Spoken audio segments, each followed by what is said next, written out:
Muy bien. Ujú.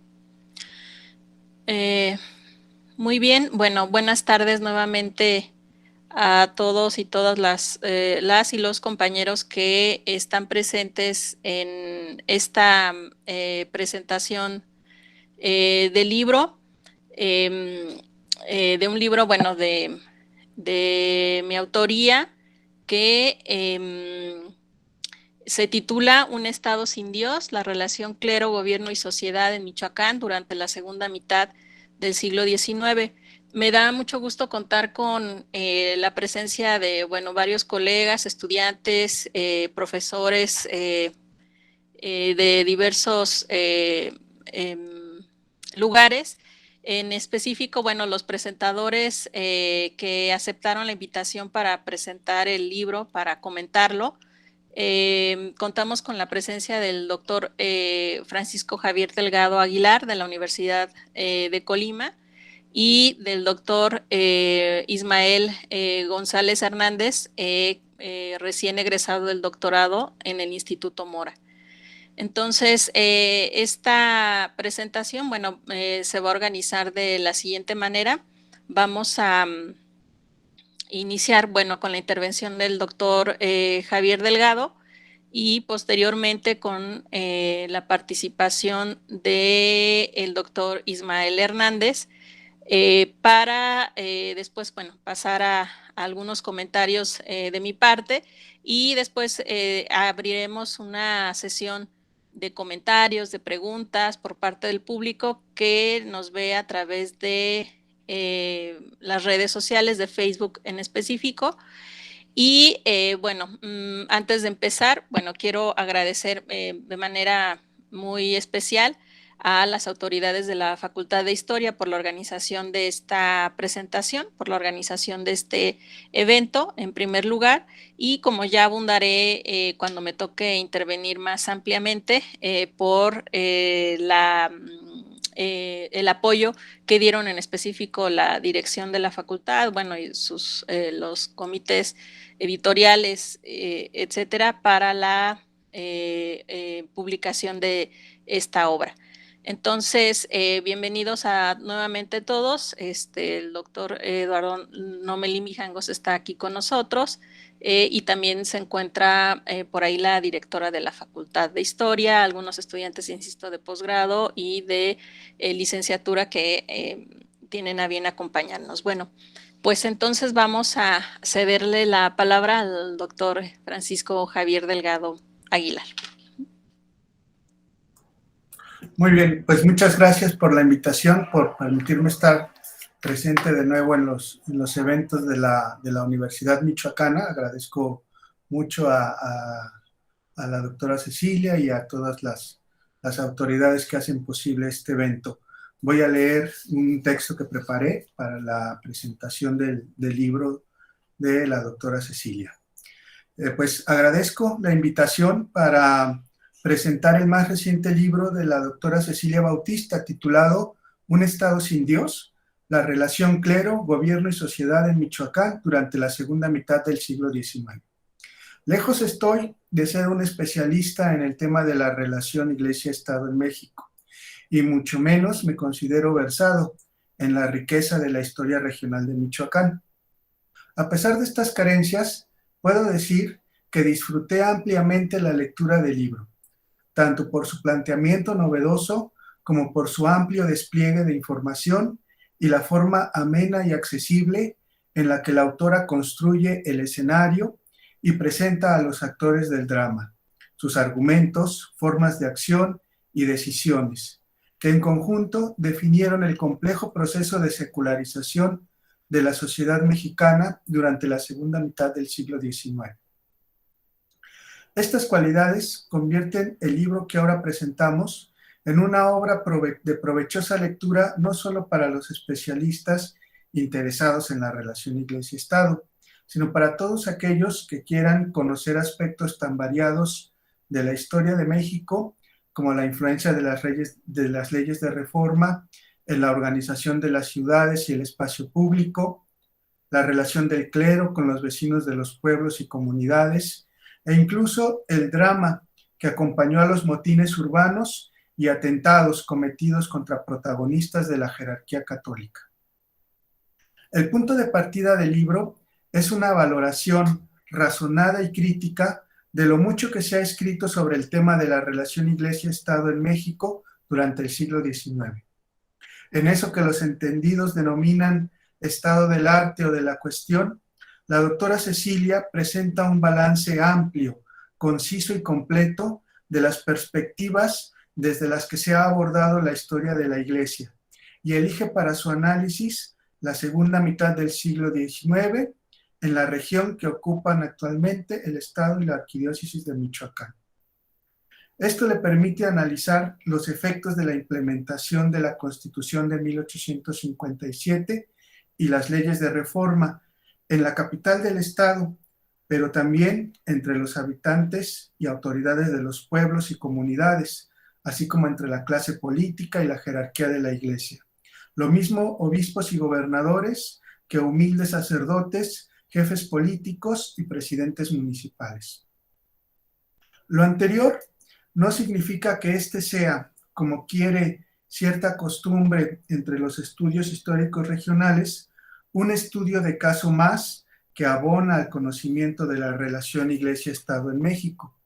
Se trata más bien de un modelo de análisis novedoso cuyo objetivo es superar, citando las palabras de la autora, la imagen de enfrentamiento irreconciliable entre Iglesia y Estado, y en su lugar destacar la historia compleja y cambiante de negociaciones, acuerdos y conflictos ocurridos entre Iglesia, Estado y grupos sociales. El libro consta de 4 capítulos. En los primeros 2, la doctora Cecilia concentra su atención en el diseño y aplicación de la Constitución del 57 y las ya mencionadas leyes de reforma, tanto a nivel federal como en el ámbito local. A lo largo de estos 2 capítulos y en general de todo el libro, es notable no solo el dominio del tema que demuestra la autora, sino además su oficio para entretejer las diversas escalas de análisis, pues relaciona con habilidad la legislación y las discusiones que ocurrían en la capital del país con lo que acontecía en territorio michoacano. Lejos del conocido pero predecible esquema que describe un contexto nacional para después pasar a la descripción de lo local o regional, el libro construye un escenario en el que se alternan de forma amena y analítica lo que sucedía en la Ciudad de México con los acontecimientos de Morelia, Michoacán y otras partes del país. Aunque no entraré en el análisis detallado del contenido de los capítulos, sí me gustaría destacar la importancia que se otorga a la legislación, cuyo estudio en ocasiones se descarta con el argumento de su supuesto incumplimiento. Alejada de este fácil y extendido prejuicio, la autora analiza con cuidado su evolución, compara las leyes federales con las estatales, reconstruye las discusiones públicas que generaron y señala los momentos en que los actores políticos decidieron o no aplicarlas con rigor. Todo lo anterior le permite comprobar la estrecha relación que existió entre las leyes y la creación de un espacio y una opinión pública diversas y cambiantes, que albergaron y dieron forma a la compleja relación Iglesia, Estado y sociedad. En el capítulo 3 se analiza y describe el proceso de recomposición de la Iglesia Católica, que debió superar una grave crisis institucional para adaptarse a los cambios que demandaba la legislación liberal y la transformación de la sociedad regional. Aquí, la autora revisa 4 de las estrategias que implementó la Iglesia para reformarse y recuperar su autoridad e influencia. La fundación de nuevas diócesis, un renovado impulso a las abandonadas visitas pastorales, la instauración de conferencias eclesiásticas y la reforma de los seminarios para mejorar la formación de los sacerdotes, y finalmente, la organización de la educación católica para la sociedad. De este capítulo destaca un rasgo notable que aparece a lo largo de toda la obra: el amplio despliegue de fuentes documentales, pues si por algo se caracteriza a la doctora Cecilia, es por su profundo conocimiento de los archivos, locales, nacionales, civiles y eclesiásticos. De cada uno de estos acervos, rescata y utiliza informes parroquiales y de gobierno, correspondencia, denuncias presentadas ante jueces civiles y eclesiásticos, impresos, artículos de prensa y circulares pastorales.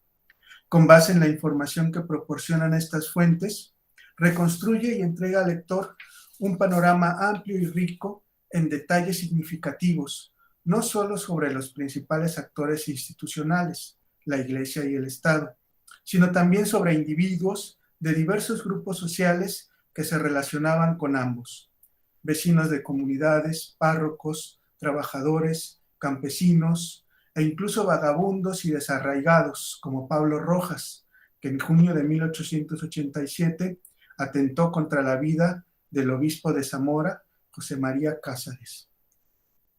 Es en el cuarto y último capítulo del libro donde se analiza este intento de asesinato y se toma como punto de partida para rescatar un dilema discutido ampliamente en la prensa de la época.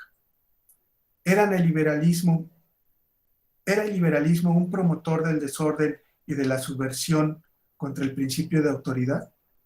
Para comprender el alcance y la importancia del atentado y del dilema que significó para la opinión pública, la autora lo compara con casos similares ocurridos antes y después del hecho, como el asesinato del obispo de Madrid en 1886, el homicidio del gobernador de Jalisco, Ramón Corona, en 1889, y la disputa ocurrida en 1877 entre el presbítero Javier Aguilar, encargado del santuario de Chalma, y el arzobispo de México, Pelagio Labastida y Dávalos, que se originó cuando Aguilar fue removido de su cargo y demandó al arzobispo en los tribunales civiles. La prensa católica y la liberal siguieron con interés cada uno de estos casos, publicando los interrogatorios, narrando las escenas de los juicios, investigando los antecedentes de los involucrados y dando cada vez más importancia al discurso médico que se comenzaba a generar alrededor de las enfermedades mentales. Aunque los católicos culpaban a la ideología liberal y los liberales señalaban como responsable de las desgracias a la Iglesia, en una época donde comenzaba a predominar la conciliación entre Iglesia y Estado, ambos bandos coincidieron en lo esencial.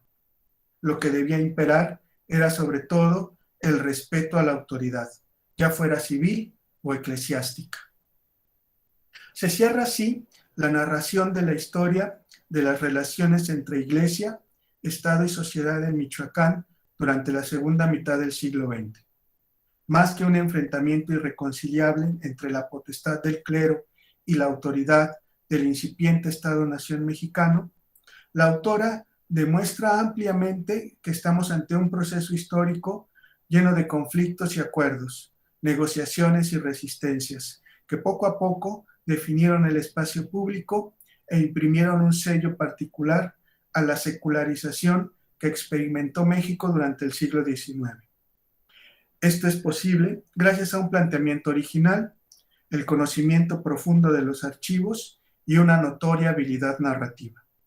Elementos que convierten a esta obra en lectura provechosa para los legos como yo y en un modelo de análisis que será referencia obligada para especialistas en historia eclesiástica y de Michoacán.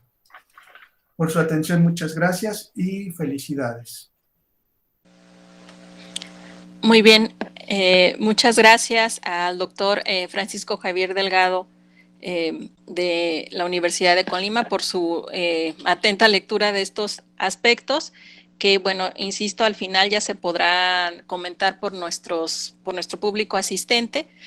Y vamos a dar la palabra ahora entonces a el doctor Ismael Hernández González para que nos exponga la opinión acerca del libro. Pues muchas gracias. Primero igual agradecer por la invitación, por esta distinción de considerarme precisamente para presentar un libro como este, que pues es una de mis temáticas, digamos, predilectas como historiador, precisamente esas relaciones iglesia, Estado y sociedad, aunque pues en realidad yo me dedico un poco más bien a la primera mitad del 19, pero pues es muy interesante entender todo ese proceso, ¿no? Y pues primero, antes que nada, pues este libro que se presenta, ya como bien lo comentó la doctora hace un rato, pues precisamente es editado por la Universidad Michoacana, también por la Facultad de Historia, y pues qué mejor manera que festejar su 48 aniversario, ¿no? Que precisamente dando a conocer algo de lo que se produce en ella, ¿no? En esta querida institución, la Facultad de Historia. Entonces me parece que esta es una excelente medida para precisamente uno como interesado, los alumnos comiencen a darse cuenta de qué se está escribiendo, ¿no? De qué es lo que ahora está precisamente en el interés de los investigadores. Bueno, eso como punto de entrada, pues precisamente agradecer, ya lo decía, por esta distinción, tanto a la directora de la facultad, a la doctora Tere Cortés, pues a la doctora Cecilia, precisamente por considerarme.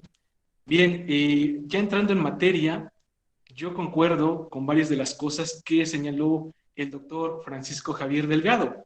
Primero, partiendo de esta cuestión, ¿no? De que el tema en sí del libro puede generar o podemos pensar en polémica o incluso en polarización social, ¿no? Como bien lo dice la doctora en la introducción, siempre que hablamos de las relaciones iglesia, Estado y sociedad y recordamos cómo fue esa separación, esto nos remite directamente a este problema, ¿no? De la polarización, no solo entre los actores directos, no solo entre la iglesia, no solo entre el Estado, no solo entre esa sociedad, sino incluso también entre los investigadores contemporáneos, que precisamente fue tal su polarización que nos ofrecen una visión historiográfica pues muy dividida, ¿no? Y durante mucho tiempo esa fue la verdad, por decirlo así, esa versión historiográfica con la que nos quedamos. Y por eso a veces Iglesia-Estado parecieran como dos potestades irreconciliables, ¿no? Pero pues ya después vienen otros historiadores, vienen otras corrientes historiográficas y dicen, bueno, es que hace falta revisar más a fondo esto que ya nos dijeron antes, ¿no? Es cierto que en realidad la Iglesia y el Estado eran tan incompatibles, es cierto que parecían frentes irreconciliables, y ya ha habido precisamente otros estudios, digamos, de otra naturaleza, ¿no? Podemos decir de carácter revisionista, que precisamente pues se han centrado, ¿no? En ver qué tan cierto es esto. Análisis como estos nos llevan a pensar que en realidad no, la Iglesia y el Estado no estaban tan divididos, más bien precisamente tenían una relación muy unida, que incluso pues precisamente nunca se dieron estas confrontaciones de manera tan directa, y más bien, como lo dice la doctora Cecilia en su libro, tuvieron muchos ritmos, tuvieron muchos ires y venires, por decir de alguna manera, y en realidad esas posturas que nos han hecho ver como tan antagónicas no lo eran así, y por elementos como precisamente el propio contexto local, donde se intenta implantar ese liberalismo, ¿no? Que ese liberalismo en realidad no era tan inflexible, más bien ese liberalismo era muy flexible, ¿no? Y sobre todo en esta materia eclesiástica, en este sentido, sobre todo, pues, en las cuestiones religiosas, no impusieron de manera tan directa las leyes en contra de esa religión, ¿no? De la religión católica. Y por otra parte, pues también es cierto que estos planteamientos liberales pues fueron aceptados por un gran número de eclesiásticos, ¿no? No son como esas dos visiones totalmente opuestas, sino más bien tenemos allí una relación mucho más compleja, ¿no? De lo que podría aparentar en primera instancia. Posteriormente también hay que tener en cuenta que este siglo XIX es como muchos lo llaman, ese largo siglo XIX, caótico prácticamente desde que inicia con ese proceso de independencia, también muy complejo. Posteriormente no se acaban los problemas cuando se concreta la independencia, pareciera que ahí apenas empiezan. El primer imperio muy efímero, los conflictos entre federalistas y centralistas, después tenemos la primera intervención francesa, la guerra con Estados Unidos, posteriormente precisamente este intento de reforma, ¿no? Con la Constitución del 57, posteriormente la guerra de reforma como producto precisamente de estos cambios, después viene el Segundo Imperio y finalmente el Porfiriato. Entonces, cada uno de estos procesos trascendentales pues fueron impactando en esas relaciones iglesia, Estado y sociedad. Y a fin de cuentas, cada uno de estos acontecimientos, de estos procesos, fue precisamente reconfigurando esas relaciones hasta llegar al estadio en el que hoy se encuentran. Como ya también lo señalaba el doctor Delgado, pues este libro tiene precisamente esa cualidad de que va a ser una obra fundamental para poder entender cómo fue ese devenir histórico de las relaciones iglesia-estado a lo largo del siglo XIX y sobre todo pues para el caso específico de Michoacán. Y sobre todo, sí, más allá de pretender hacer una historia desde la perspectiva del Estado, desde la perspectiva de la Iglesia, más bien yo considero que pues es una obra, podríamos decir, integral, ¿no? Que ve al Estado, ve a la Iglesia, ve a la sociedad y sobre todo se centra en analizar esos momentos de diálogo, de tensión, de convergencia que tienen ambas potestades, pero también como lo diría, por ejemplo, pues Brian Connaughton, como también la feligresía ciudadana tiene un peso muy notorio en ese proceso. No son agentes pasivos que únicamente se dediquen a ver qué está decidiendo la Iglesia y el Estado, sino que también ellos toman un papel muy activo, ¿no? en este proceso.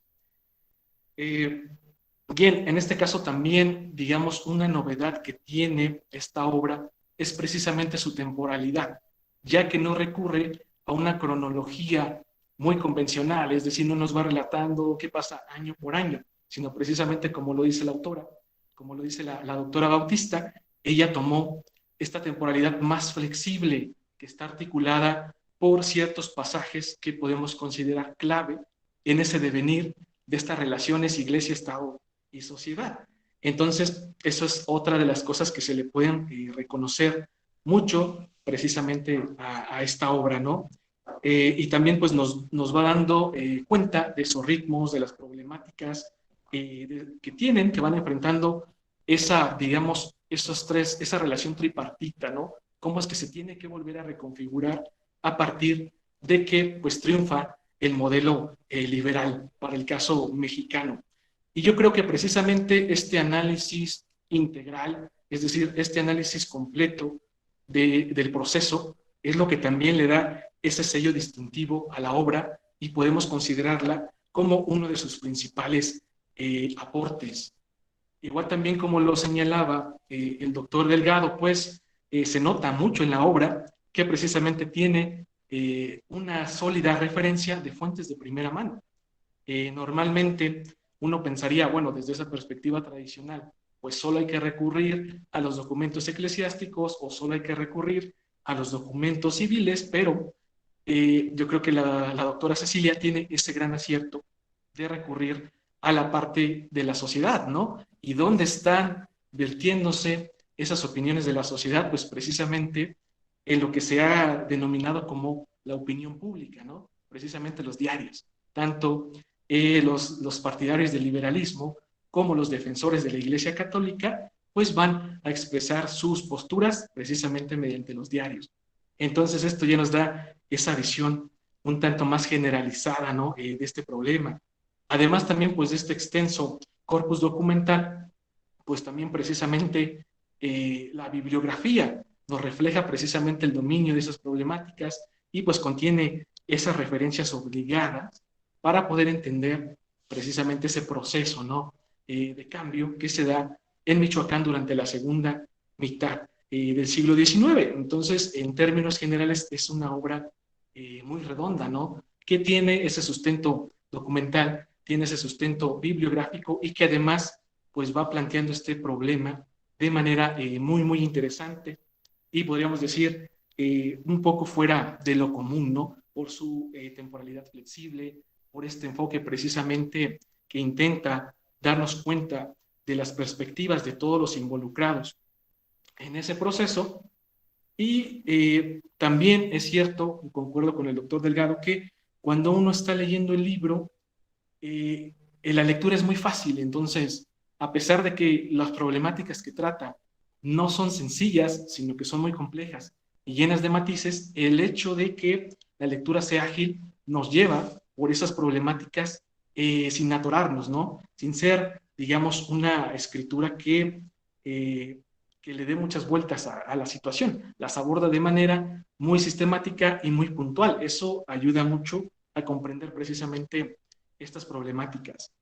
Igual, en la estructura misma podemos ver cómo el primer capítulo parte más bien de ver estas cuestiones, podemos decir, teóricas, ideológicas, de esos debates que se están dando, ¿no? Incluso en el mismo Congreso, a partir de la Constitución del 57.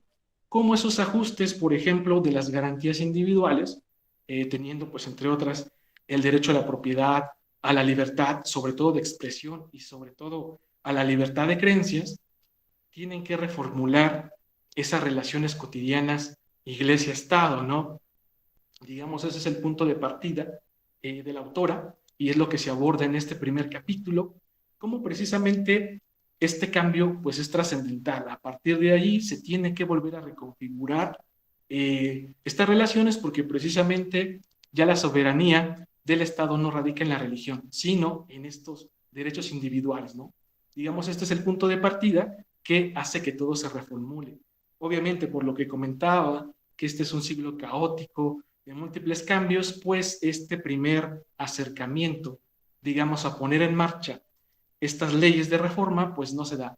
Primero que ocurre, precisamente la guerra de reforma, posteriormente también llega la intervención francesa, el Segundo Imperio, por si fuera poco, por si no bastara con las problemáticas locales, pues tenemos que enfrentarnos también a estas problemáticas internacionales, ¿no?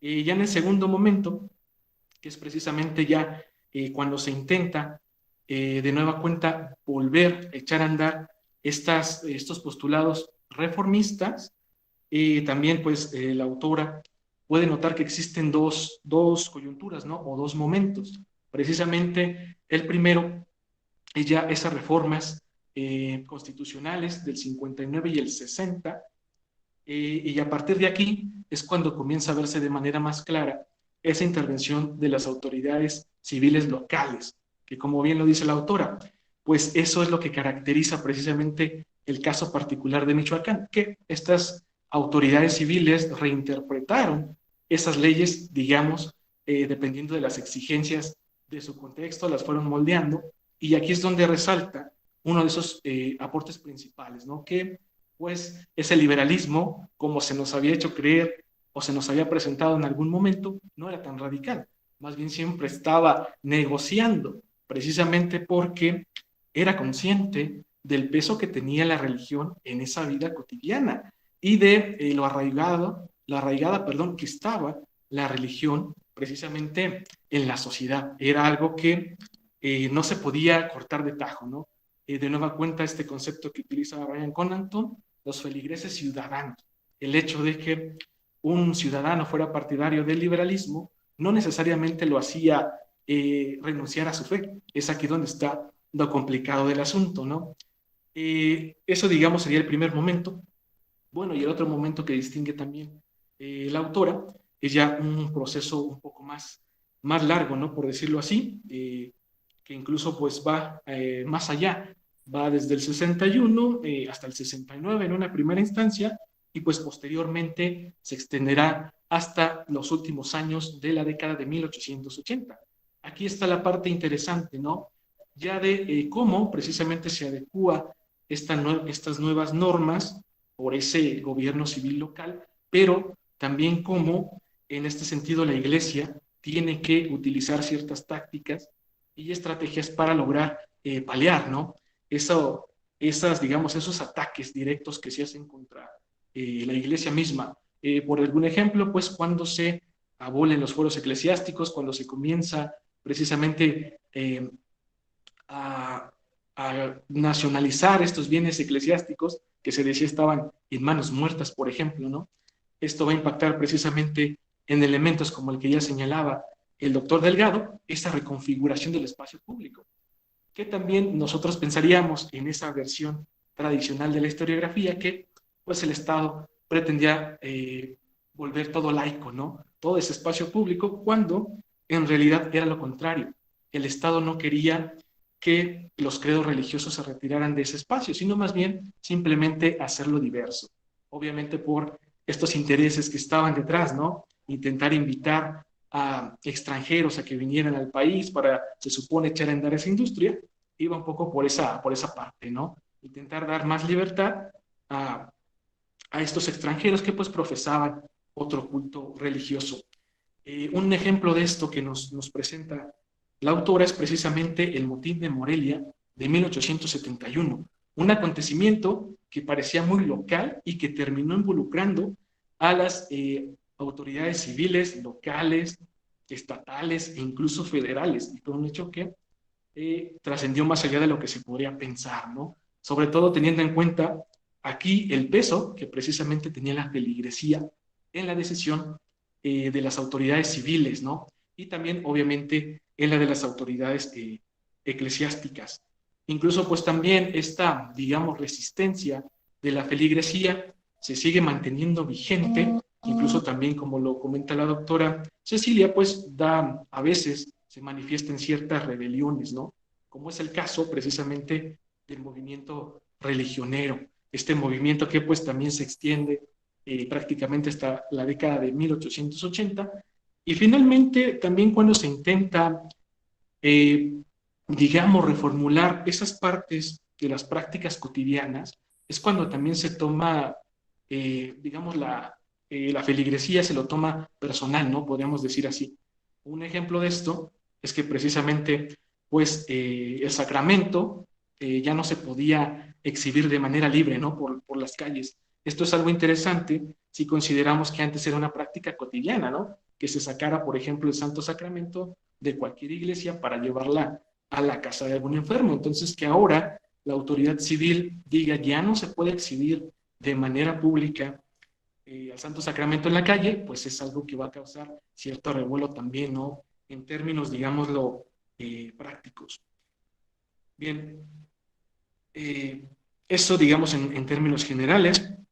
Ya entrando precisamente a este tercer capítulo también viene esta otra parte, ¿no? Cómo la iglesia va a lograr recomponerse después de, digamos, estos ataques a su estructura, a su inmunidad, incluso a su propia autoridad, ¿no? Precisamente aquí está ese balance entre la tradición y la innovación, ¿no? Por una parte, como bien lo señala la doctora Bautista, pues es respetar como esa estructura tradicional de la iglesia, lo que ya estaba, y que también comentó el doctor Delgado. Por ejemplo, emplear toda esa estructura parroquial para poner escuelas de primeras letras en ellas, ¿no?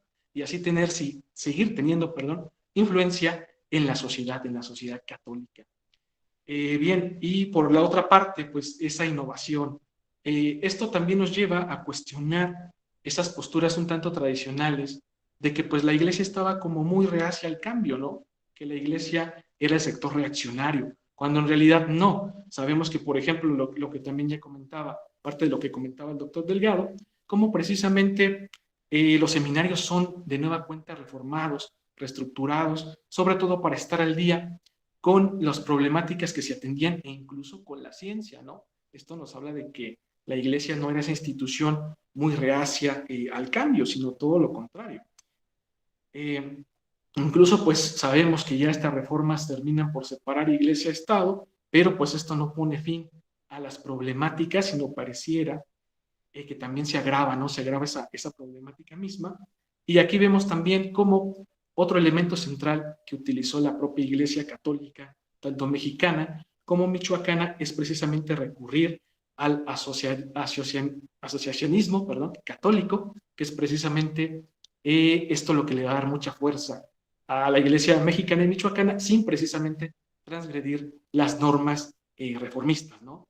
Y también, por último, a mí me llama mucho la atención este cuarto capítulo, precisamente porque tiene como telón de fondo lo que ya señalaba el doctor Delgado, ¿no?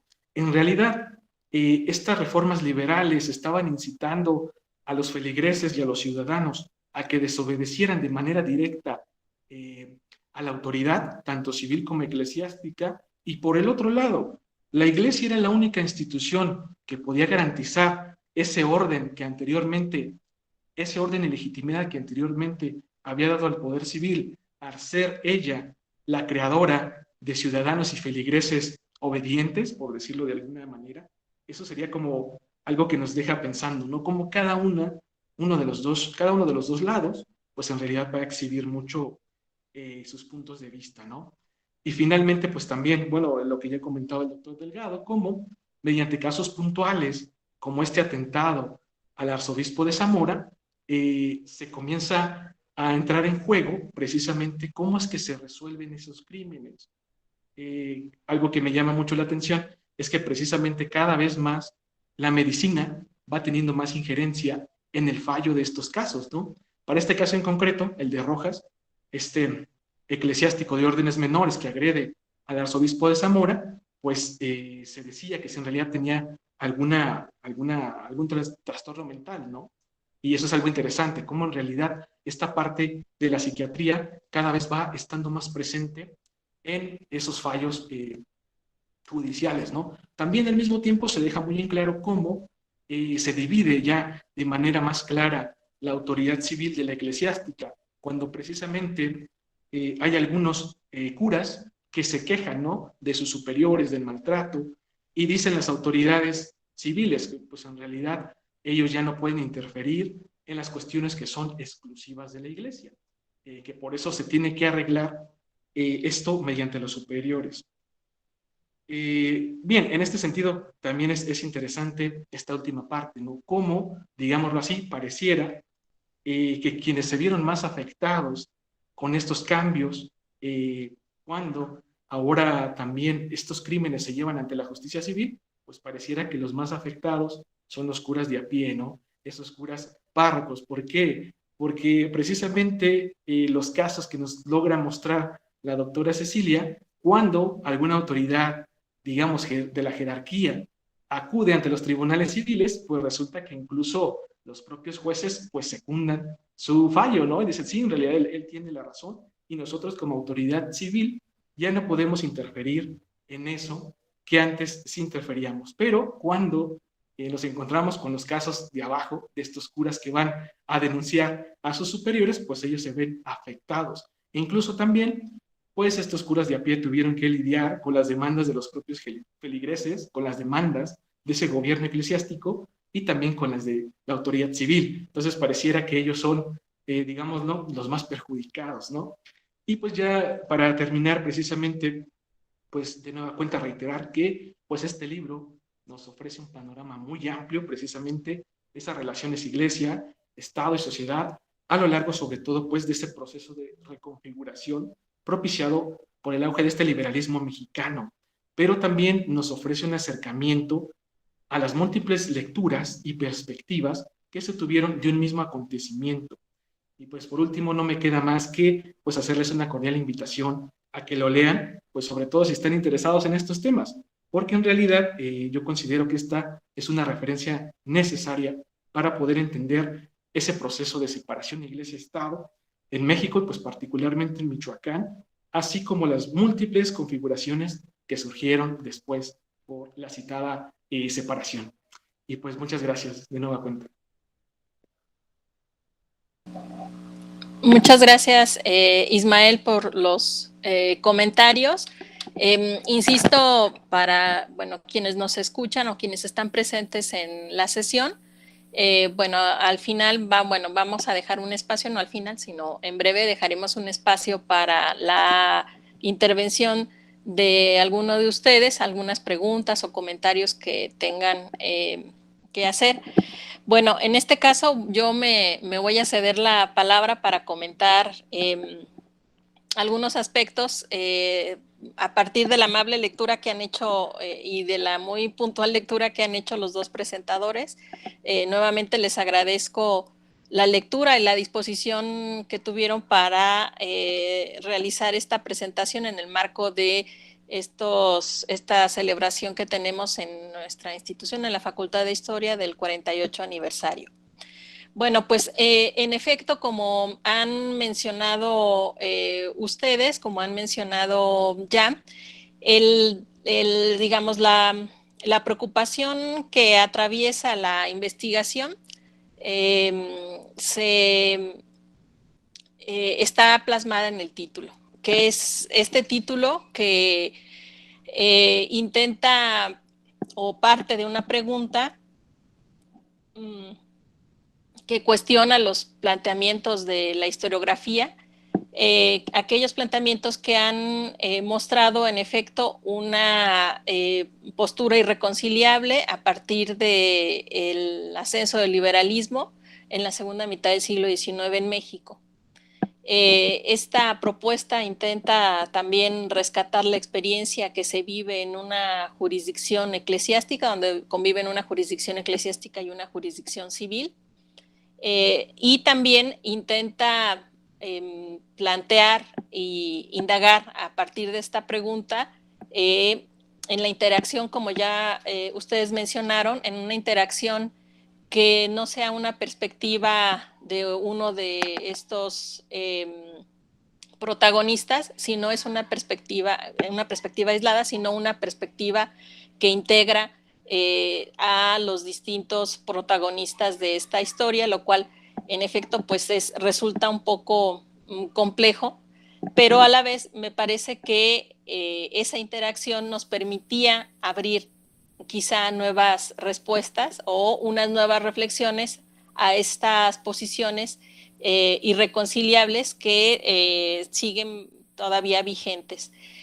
¿Por qué? Porque justamente un espacio delimitado, como es el caso de Michoacán, nos podría dar justamente un escenario para ver la trayectoria que siguen estas relaciones y los distintos momentos que los protagonistas, bueno, van resolviendo a partir de distintas problemáticas que se presentan en efecto en un nuevo ordenamiento jurídico que propone el liberalismo, lo cual es innegable. ¿De qué manera se dan estos acomodos, si es que los hay, o de qué manera se da esta relación? Y a partir de qué momentos específicos de esta relación podemos ver justamente en acción la serie de principios o la serie de reelaboraciones en las que cada uno de los protagonistas piensa esta relación. Por eso es que la ley se vuelve, en este caso, un referente obligado.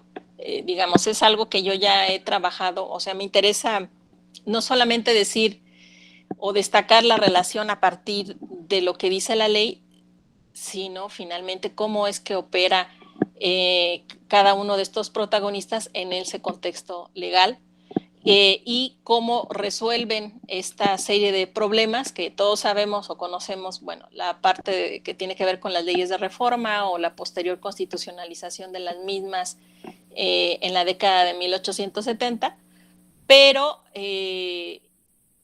si la letra misma no nos dice mucho, porque justamente nos ha llevado a ver posiciones exacerbadas en tanto que no vemos las prácticas. Entonces, el contraste con las prácticas resulta el punto, digamos, interesante sobre el cual reflexionar, porque justamente nos dan las rutas que siguieron, las distintas rutas que siguieron estas relaciones, y tampoco, digamos, me conformaba con la otra perspectiva que empieza a dominar, bueno, la opinión en la historiografía o los resultados de la historiografía sobre el hecho de que hay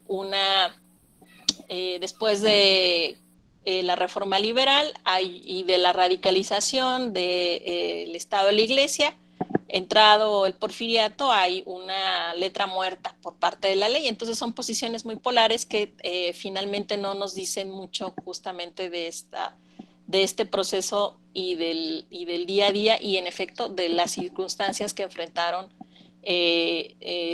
los ciudadanos que se afirmaron como católicos y que se ligaron a distintas asociaciones. Entonces, ¿de qué manera se van resolviendo estos distintos momentos? Pues el punto de partida en efecto es la ley, pero también su aplicación y en estos distintos momentos, y cómo es que finalmente se logran muchos acuerdos, negociaciones, y que finalmente en ello no es que uno no sea un ganador y otro un perdedor, sino de qué manera finalmente la Iglesia logra articularse en este orden que en el discurso niega, pero que en la práctica retoma justo para elaborar una serie de proyectos, toda vez que el régimen lo permite, como algo que resulta muy interesante y que me parece que, bueno, ese era un punto próximo a explorar, justamente es el tema de cómo hay toda una reconstrucción material de la iglesia en términos del arreglo de templos y de fundación de otros nuevos, y se piensa que esto es transgrediendo la ley, y no es así. La ley establece que los lugares de culto son los que se van a respetar, los que se nacionalizan pues son los conventos y demás, pero los lugares de culto, porque se garantiza a todo ciudadano justo el derecho de profesar cualquier religión o no que de su preferencia. Y en este caso, pues vemos justo la irrupción de las sociedades protestantes, como esta irrupción justo va a trastocar y a terminar de moldear nuevamente nuevos espacios, y que justo el doctor Javier Delgado, que trabaja varios aspectos relacionados con las ciudades, finalmente si no es especialista en específico del tema, sí respecto del tema de los temas de las ciudades, y finalmente esto va a impactar justamente en buena medida la secularización del espacio, que ese es un aspecto que me parece muy, muy interesante. Y en ese sentido, pues también en esta convergencia de estos distintos momentos, de los distintos protagonistas, pues justo interesaba empezar a rescatar este episodio que me parece un episodio olvidado de la historiografía, el caso que pareciera un caso curioso del atentado al obispo Cázares, pero que en este contexto me parece que puede reflexionarse más allá de ser un caso curioso solamente, o una curiosidad, puesto que en efecto hay un contexto donde previamente, un año casi, más o menos, está el asesinato del obispo de Madrid, se da el asesinato del obispo de Madrid, y posteriormente también al poco tiempo del gobernador de Jalisco. Entonces algo está pasando en la sociedad que reflexionan finalmente tanto las autoridades civiles como eclesiásticas. ¿Qué es lo que está generando estos grandes atentados, estos magnicidios en algún caso? ¿Cómo podemos explicarlo? Y cuál es la parte que le toca a cada uno en este contexto de transformación.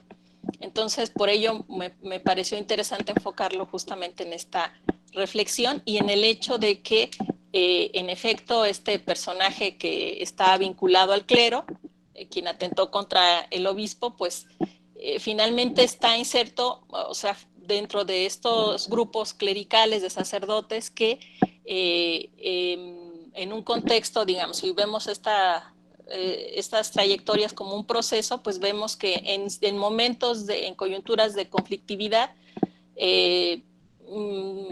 quizá desde las reformas borbónicas, los eclesiásticos, como dices, Ismael, los ciudadanos, los eclesiásticos de a pie son los que van sufriendo paulatinamente esta pérdida de un poder hasta cierto punto de representación frente a la feligresía, frente a las autoridades, y ve perdidos quizá aquella posición del que en algún momento gozó, y que finalmente pues puede ser que vaya replanteando, vaya reconfigurando, pero en esta conflictividad, muchas veces quien se ve inmerso en quien tiene que aplicar las normas civiles, o quien tiene que hacer frente a las normas civiles, o quien tiene que aplicar las duras reformas eclesiásticas, si lo queremos ver así, finalmente va a ser este sector clerical que pues por muchas razones va a estar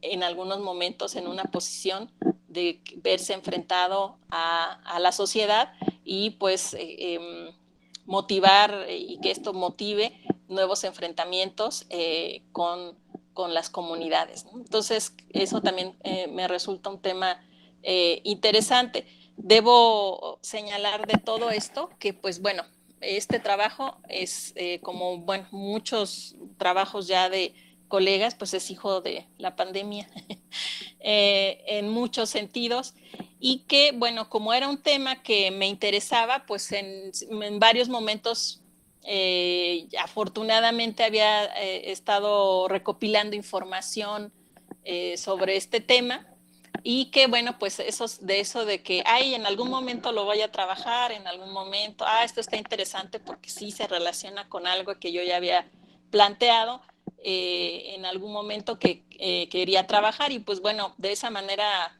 fui un poco haciendo acopio de información, pero otra sí se tuvo que resolver con lo que había en este contexto de pandemia, con la información disponible. Entonces, sí fue en términos de concretar la redacción en este confinamiento, sí fue un poco, digamos, estresante justamente por eso, porque finalmente uno quisiera recurrir a confrontar o a introducir o a llegar más fuentes, pero pues llega un momento en que no se puede y que bueno, pues ya vendrán como dice la directora de la facultad, ya vendrán tiempos mejores y pues sí, esperando esa posibilidad nuevamente de que pues los archivos se abran y que podamos, bueno, que algunos ya están abiertos con restricciones, pero que podamos regresar justo a esta un poco de manera más holgada, ¿no?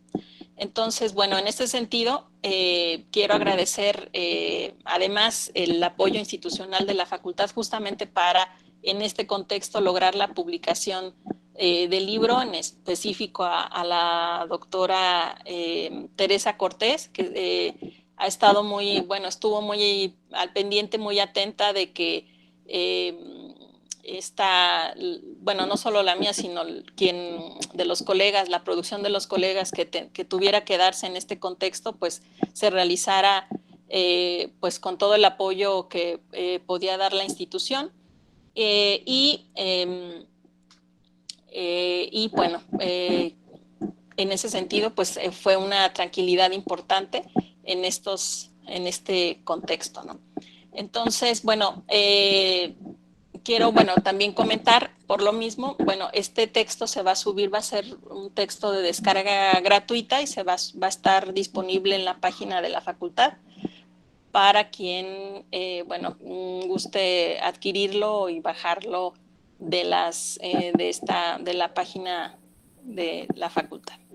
Entonces, bueno, pues en este contexto vamos a dejar un espacio para comentarios y preguntas de alguno de los presentes aquí en nuestra reunión a través de Meet o a través de la transmisión en Facebook. El doctor Eduardo Mijangos, bueno, gracias por sus saludos y felicitaciones. Y bueno, pues abrimos este espacio para comentarios y preguntas.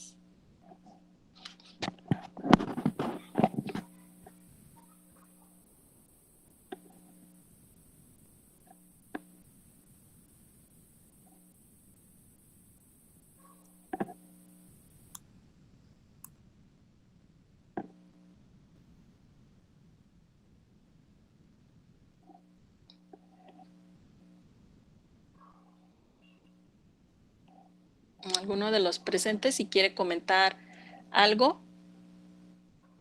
Sí, está Juliana, Ceci, está bien, Juliana. Sí.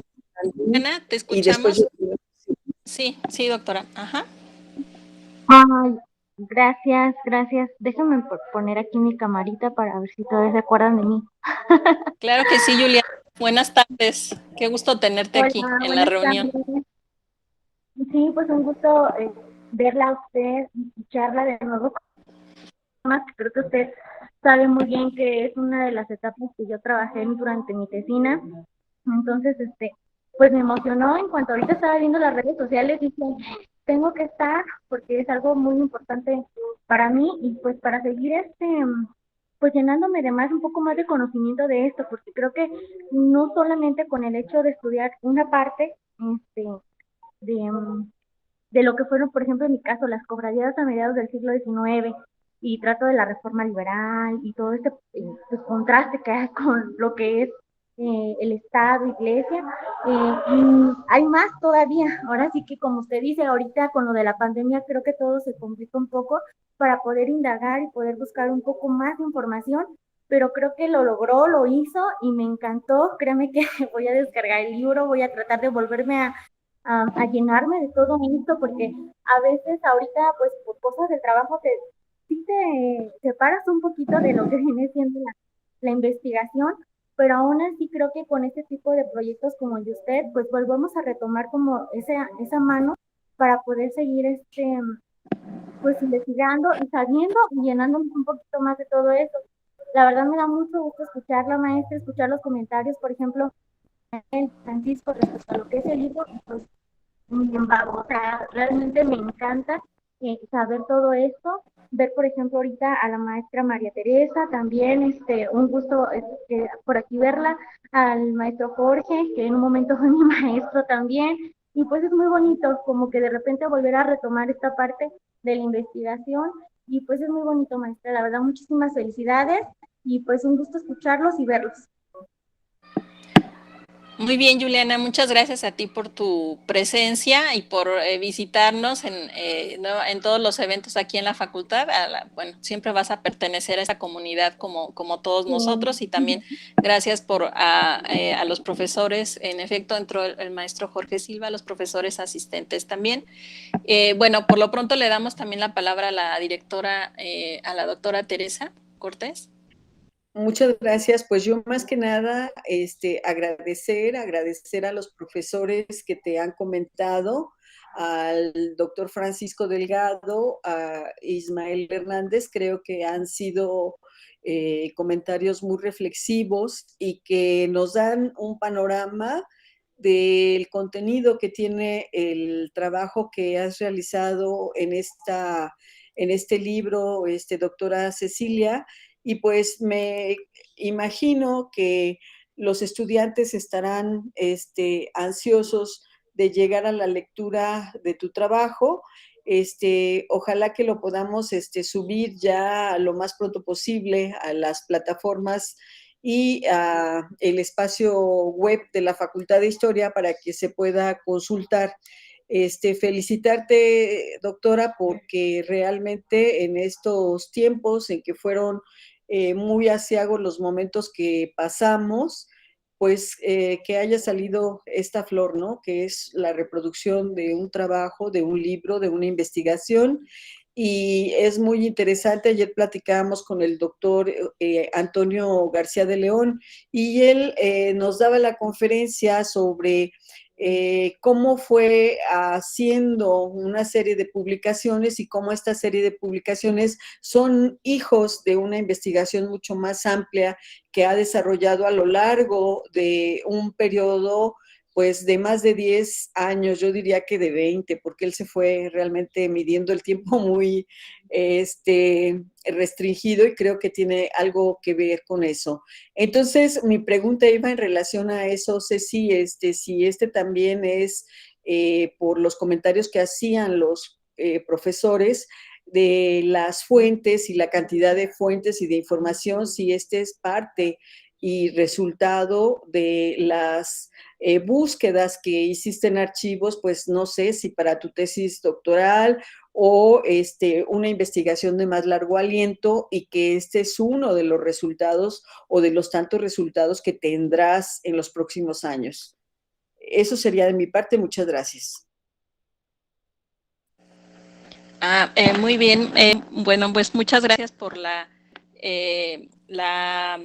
opinión, la intervención y la pregunta también, que en efecto es, pues es, bueno, lo lleva a uno a pensar lo que quizás hace de manera inconsciente, que justo es en la búsqueda del material, finalmente, bueno, como historiadores, pues pasamos quizás ciertos periodos o tenemos ciertas etapas de investigación y bueno, sacamos información o extraemos información de diverso tipo, aunque finalmente no toda se consuma en el momento, no toda sea para esa investigación en particular que estamos desarrollando en el momento. Entonces, muchas de estas referencias que yo he sacado en algún otro momento, tanto en el periodo que hice mi tesis de maestría, de licenciatura incluso, aunque no tanto, pero de maestría y de doctorado, sí, he sacado mucha información, tengo referencias que no, pues finalmente como no se ajustan al contenido de esa investigación muy particular, pues he dejado, digamos, de lado o no incorporado a la investigación. Yo siempre les digo a mis alumnos, hay muchas cosas que son muy interesantes, pero no todo eso debe aparecer, porque pues además no tiene razón de ser en un contexto de un argumento muy específico. Y en este caso, en parte es eso, o en el caso no solamente de este libro, sino de, por ejemplo, artículos o demás que pueden ir saliendo, pero no solamente eso, es decir, hay cierta información que quizás puedo tener, pero que necesita complementarse con nuevas referencias. Entonces, este trabajo, si bien es cierto, yo tenía información que había estado extrayendo, sobre todo a partir de, como sabrás, doctora, los proyectos que tenemos aquí en la SIC, que desarrollamos anualmente o cada 2 años, dependiendo. Tenemos un proyecto que estamos desarrollando. Mucha de esta información fue con base en esos proyectos, fue extraída con base en el contexto de esos proyectos. Y finalmente, como también la publicación de la producción que yo tenía estaba enfocada en sacar otros textos, pues esta información se fue quedando y no fue conociendo, pues, digamos, no fue concretándose en un texto totalmente acabado. Entonces, una parte fue eso y como sucede en este caso, pero sí hice, digamos, investigación durante este contexto de pandemia, y recuperé también nuevas fuentes. Hay, por ejemplo, también saqué un artículo que también alcancé a sacar unas fuentes de archivo, pero otra tuvo que ser con información, con fuentes en línea. Entonces sí, en este contexto pues he logrado subsanar esa parte y digamos que para nuevos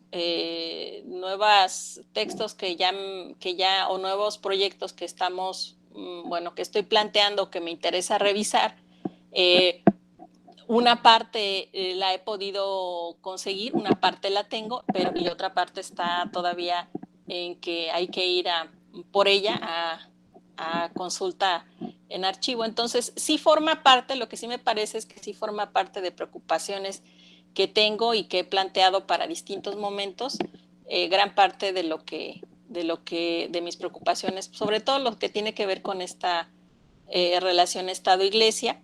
Y que bueno, a partir de eso, pues como todo van surgiendo como ideas o nuevas posibilidades y pues sí, tendré que hacer nuevas búsquedas justamente por eso. Entonces, pues eso es.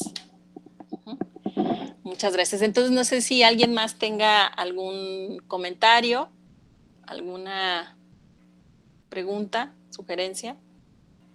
Bueno, entonces yo creo que ya va a estar en breve el texto para subirse a la plataforma y bueno, pues ahí lo van a poder consultar sin problema en el espacio de la página de la facultad, que me parece que ya hay un espacio dedicado justo a las descargas de los libros electrónicos. Entonces, pues va a ser el caso, ¿no? Entonces, bueno, pues si no hay ya algún otro comentario, pues me parece que nos podemos despedir. Yo les hago pues una invitación a la lectura del texto y como dijo Juliana, pues bueno, si en este caso hay una posibilidad de que alguien regrese a sus intereses o que siga indagando más sobre el tema, pues es un buen pretexto para hacerlo y para pues también realizar la lectura, ¿no? Entonces, bueno, pues en este caso nuevamente agradezco los comentarios tanto del doctor Francisco Javier Delgado de la Universidad de Colima como de Ismael Hernández González del Instituto Mora, nuestro también egresado del programa de maestría en la Facultad de Historia y de licenciatura, ¿no? Orgullosamente Ismael también está por aquí con nosotros. Entonces, pues muchas gracias. Yo les agradezco a todos los que asistieron a esta presentación y nuevamente a las autoridades de la facultad. Hasta luego. Gracias. Hasta luego. Hasta luego. Gracias, maestra. Gracias, muchas gracias por la invitación. Hasta luego. Hasta luego. Gracias a ustedes. Hasta luego.